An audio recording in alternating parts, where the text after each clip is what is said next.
On. Alrighty, hi, I'm David.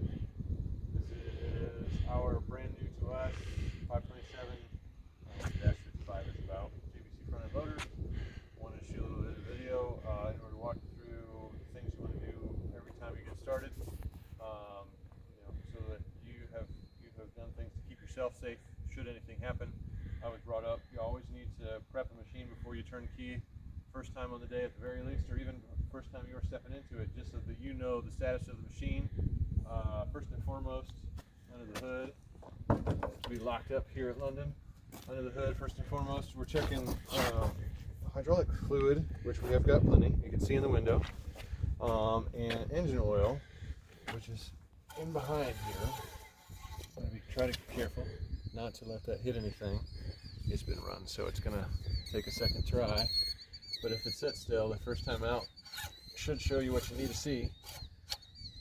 The cylinder on this hood is not perfect still. There it is. You can see high and low. It's in the range. You probably could use a little bit more oil, but part of the problem is that it's been run, so there's oil up into the engine compartment, so there won't be as much. But you can see that there's plenty of oil. Doesn't look like there's any bits, flecks of steel or anything else in there, debris that would be of an issue. Other things to look for when you're checking oil, kind of like a DOT pre-trip. Anything bent, broken, torn, worn, anything look out of order? Are there any wet spots, which would be indicative of a leak? If you need to fill engine oil, there it is. Fill for hydraulic fluids on the other side. It's a vent. What else are we looking at? Does the battery look like it's in good shape? We can go into greater detail on the ins and outs of the equipment here. Walking around, everything look out of order around the wheelbase, bent, broken, torn, worn. I'm going to glue that back in place if you got it.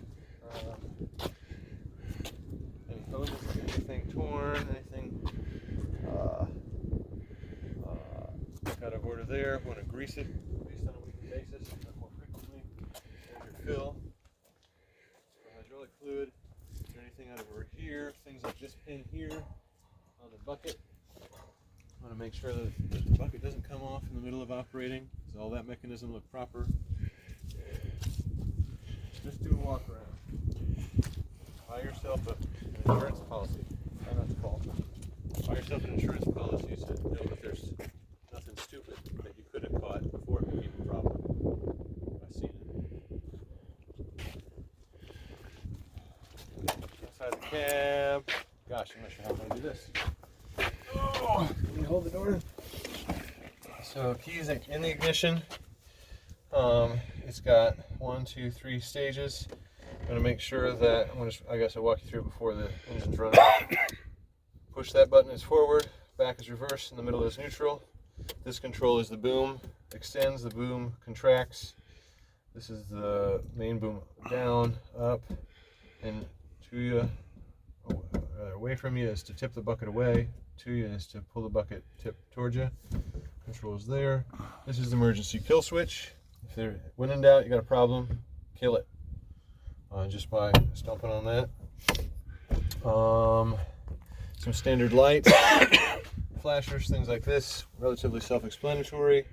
The different drive mechanisms, if you want to have all 4 tires steer, you're to the left, only the front tire steer is in the center position, and if you want to crab walk, I typically operate in all 4 steer, but if you want to crab walk side to side, there's that control.